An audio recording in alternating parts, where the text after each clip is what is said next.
Attention SS pensioners! Ngayong araw na, release ng inyong pensyon, papasok na sa inyong mga ATM.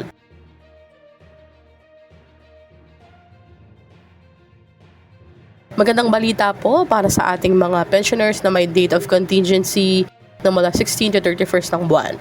Ngayong araw, May 15, inaasahan na ng marami ang pagpasok ng inyong buwan ng pensyon. Dahil ang ika-16th day ng buwan ay tumapat sa Sabado, kaya may mga pensioners na nagtatanong kung maaga bang maipaprocess ang crediting ng kanilang pensyon.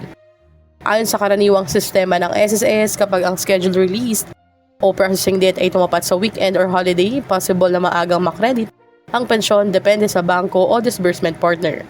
Gayunpaman, hindi pare-pareho ang oras ng pagpasok ng pera dahil nakadepende ito sa processing ng bawat bank account or e-wallet.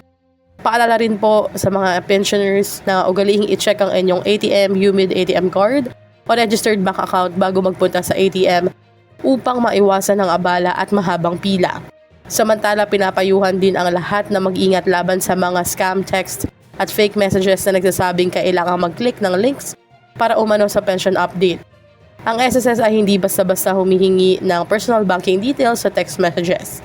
Para po sa official announcements at updates, maaaring bisitahin ang SSS official website o ang kanilang verified social media pages. Gayon din naman, tayo po ay magbibigay ng mga accurate updates, kaya i-follow, i-like, share, and subscribe dito sa ating channel na Chaz Infos and Updates. Hanggang dito na lang po muna ang ating mabilisang SSS update.